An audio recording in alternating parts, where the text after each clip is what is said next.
Welcome back to my channel. My name is Sharon Seret. Please support my channel by buying a thanks of any amount and by joining to be a member. Don't forget to like, share, comment and subscribe. Now this thing of high-profile Kenyans now dying on chopper crash seems to be now growing common. Let's look at plane crashes that claimed lives of high-profile Kenyans in the past. Aircraft crashes have in the past claimed the lives of a number of prominent Kenyans, including cabinet ministers. On Thursday, a chopper crash claimed the life of Chief of Defense Forces Francis Ogola and several other military officials. In 2023, a trip to celebrate the homecoming ceremony of the minister Moody Awori turned tragic after a plane carrying several high-profile Kenyans crashed. This was weeks after the historic victory of the NARC coalition and appointment of the cabinet by then President Mwai Kibaki. Labour Minister Ahmed Mohamed Khalif died on arrival at the hospital. Doctors attributed his death to severe chest and head injuries. 3 other ministers who were on the plane survived but remain in critical conditions. The 3 were Tourism Minister Raphael Tuju, Water Minister Martha Karua, and Lina Kilimo. A number of MPs and activists, including now Chief Justice Martha Koome, were on the plane and survived with varying degree of injuries. Police explained was that the plane hit an electric cable and that brought it down on top of a house, turning it into a complete wreck. The crash happened at Busia airstrip close to Ugandan border. In 2006, 6 MPs died when a plane crashed on a hill and burst into flames near Marsabit National Park in Northeastern. They included Deputy Leader of the Opposition and North Hor MP, who was also a former Foreign Minister,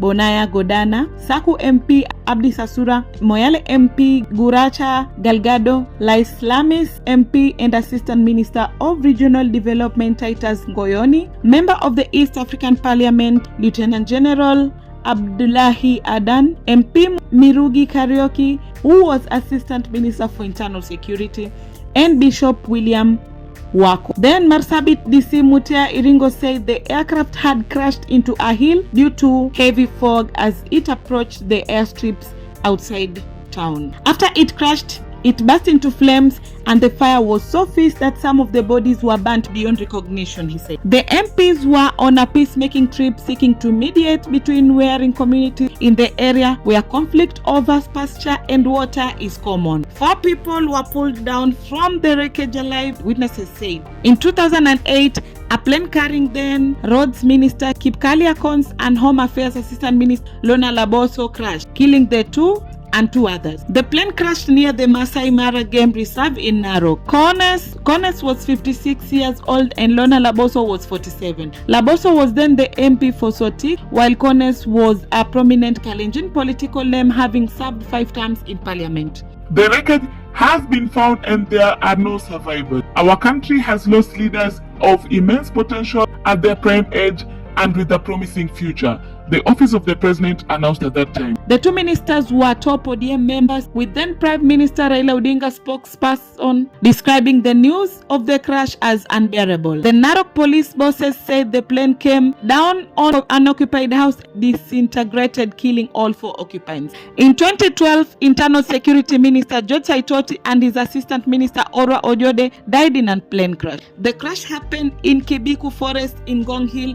All 6 people on board, including the 2 pilots, died. The pilots were identified as Captain Nancy Gidwanja and Captain Luke Oyugi. Saitoti and Ojode's bodyguards, identified as Inspector Joshua Tonkei and Sergeant Thomas Murimi, also died in the 8 a.m. crash. Well, how can this routine be changed? Please don't forget to leave a comment on the comment section about what you think about this match. Thank you so much for watching, and it is until our next time. Bye bye.